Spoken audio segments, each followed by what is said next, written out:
Hola, mi nombre es Mariana Beltrán Sarabia y les voy a presentar el tema sobre trastornos en la etapa infantil y los trastornos de personalidad del grupo A, B y C.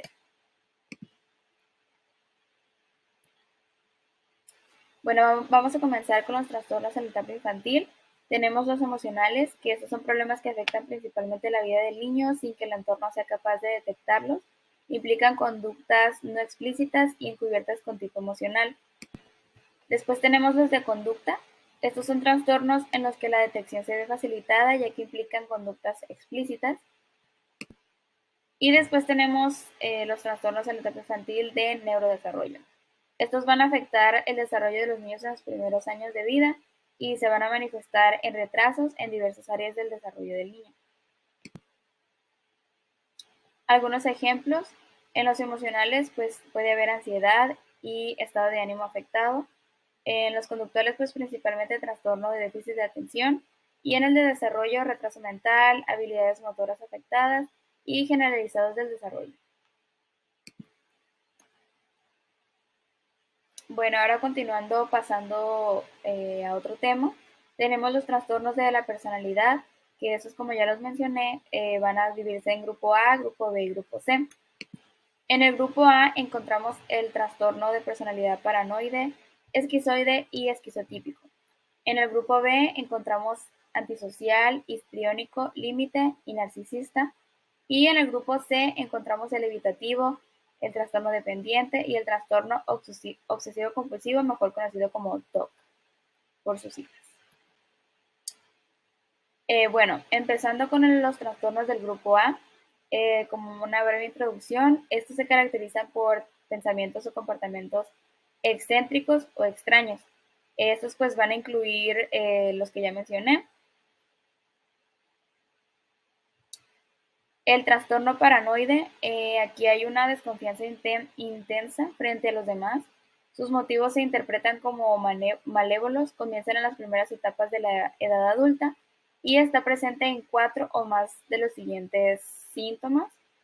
Va a haber una sospecha sin bases, va a haber una preocupación injustificada por la lealtad de las demás personas, va a haber poca disposición a confiar por medio a que sea en su contra, va a haber un rencor persistente y va a haber una percepción de ataque a su carácter o como enfado y contraataque.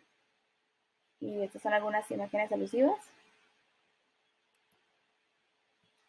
Después tenemos el trastorno esquizoide. Este es un patrón dominante de desapego en relaciones sociales y poca variedad de expresiones de las emociones. Comienza en las primeras etapas de la vida de la edad adulta, y presente en diversos contextos manifestados en más de 4 de los siguientes hechos. Principalmente pues va a ser una persona que sea fría o desapegada, va a preferir estar solo, no va a disfrutar las relaciones íntimas, es decir, no va a estrechar con ninguna persona de ningún tipo de relación, no tiene amigos íntimos, tiene poco interés en las demás personas, disfruta muy pocas actividades o ninguna actividad, es indiferente a las alabanzas o a las críticas de las demás personas. El trastorno esquizotípico es un patrón dominante de deficiencias sociales e interpersonales que se manifiesta por un malestar agudo y poca capacidad para relacionarse estrechamente con los demás. Aquí va a haber distorsiones cognitivas en las primeras etapas de la edad adulta y se va a manifestar por 5 o más de los siguientes hechos. Va a haber creencias extrañas, experiencias perceptivas inhabituales, va a haber algunas ilusiones corporales. Las personas con este trastorno van a presentar pensamientos y discursos extraños y va a haber una suspicacia o ideas paranoides. Por otro lado, también habrá un afecto inapropiado o limitado. Va a haber un comportamiento o un aspecto extraño que sea excéntrico o que sea peculiar. Esta persona con este trastorno no tiene amigos íntimos y pues va a tener una ansiedad social muy excesiva. Continuando con los trastornos del grupo B, estos se caracterizan por pensamientos o comportamientos que son dramáticos, excesivamente emotivos o que son impredecibles. Incluyen el trastorno de personalidad antisocial, trastorno límite de la personalidad, histriónico y narcisista. Y poco a poco los vamos a seguir desglosando.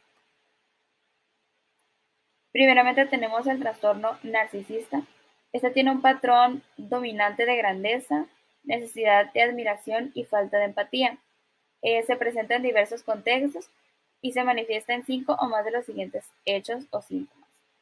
Pues va a tener una prepotencia, va a exagerar sus logros y sus talentos, va a tener fantasías de éxito y brillantez, va a creer que es especial y único y solamente se va a relacionar con personas que él considere que tengan un estatus elevado o a su nivel.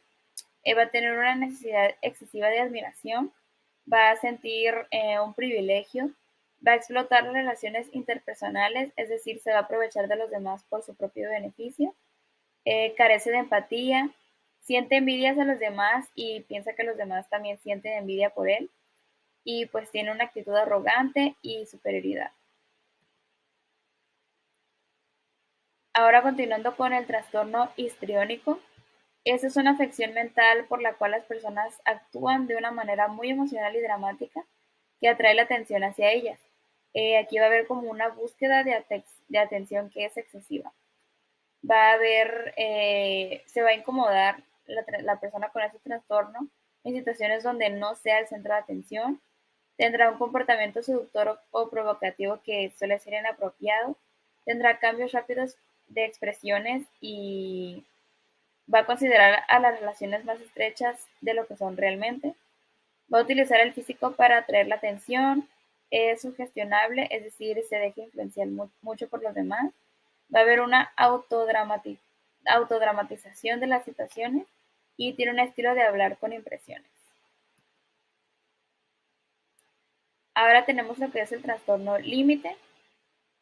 Como una breve explicación, ese trastorno impacta la forma en que piensas y sientes acerca de ti mismo y de los demás, causando problemas para insertarte normalmente en la vida cotidiana. Incluye problemas de autoimagen, dificultad para manejar las emociones y el comportamiento y un patrón de relaciones inestables.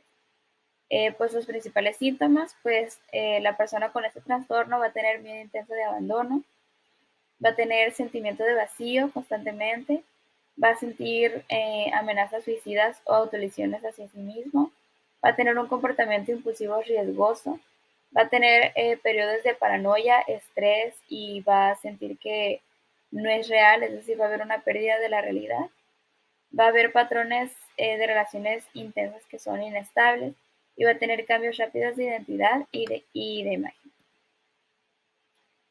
Ya por último tenemos los trastornos del grupo C. Estos se caracterizan por pensamientos o comportamientos de ansiedad o temor. Incluyen los ya mencionados, el trastorno de evitación, de dependiente y obsesivo compulsivo. Bueno, en el trastorno evitativo va a haber un patrón dominante de inhibición social, sentimientos de incompetencia, se caracteriza por eludir situaciones sociales o interacciones que impliquen un riesgo de rechazo, crítica o humillación. Va a haber intensos sentimientos de inadecuación y se adaptan en forma inapropiada, evitando situaciones en las que pueden ser evaluados negativamente. Esta persona va a estar poco dispuesta a establecer relaciones por miedo, a menos que él esté completamente seguro de ser apreciado. Va a estar retraído en relaciones estrechas y va a tener miedo a ser ridiculizado. Le preocupa ser criticado, se percibe a sí mismo como socialmente inepto y es decir, que se siente inferior a los demás. Continuando con el trastorno dependiente, esta es una necesidad dominante excesiva de ser cuidado, comportamiento sumiso y de apego exagerado.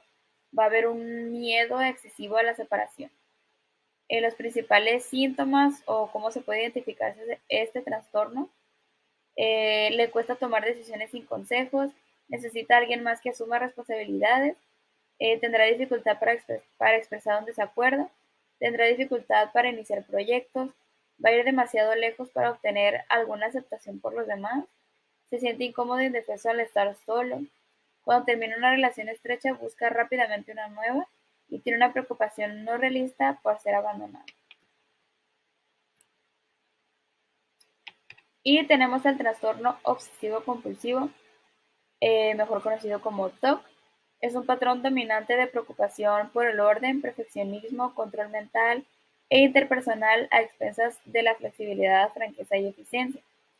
Esta persona se va a caracterizar por ser rígido y obstinado, se va a preocupar demasiado por los detalles, va a ser muy perfeccionista y va a ser incapaz de terminar las cosas por sentir que le faltan algunas cosas o que no está bien terminado.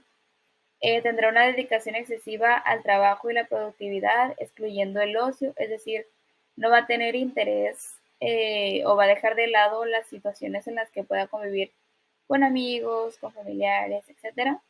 Va a ser demasiado consciente, escrupuloso e inflexible, incapaz de deshacerse de objetos deteriorados, es decir, a todo le va a encontrar algún uso.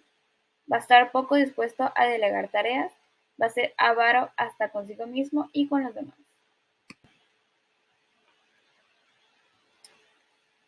Y pues bueno, eh, ya como una conclusión, una breve conclusión, pues existen bastantes tipos de trastornos diferentes que se van a presentar de muchas maneras diferentes, con variables etiologías, factores biológicos, psicológicos, principalmente psicológicos, que vienen derivados desde la niñez de las personas. Todos se van a conectar entre sí y si nos damos cuenta, todos tienen en común una falta de seguridad o una falta de, sí, pues de seguridad. La mayoría de las personas que presentan estos trastornos presentan ansiedad, presentan falta de comunicación con las demás personas y pues se les dificulta el comunicarse con los demás. Yo considero fundamental disponer de mucha más información a fondo, inclusive para nosotros como nutriólogos, para poder comprender de una manera óptima a la persona que sufre de estos trastornos, ya que pues también para ellos es un reto muy grande el poder vivir de esta manera y el poder adaptarse a una sociedad. Entonces, pues sería encontrar diferentes estrategias eh, en conjunto con un especialista, con un psicólogo, con un terapeuta, para llegar en sí a una mejor calidad de, o sea, proporcionarle una mejor calidad de vida a esa persona y que pueda desarrollarse pues de mejor manera en sociedad. Y pues muchísimas gracias por su atención.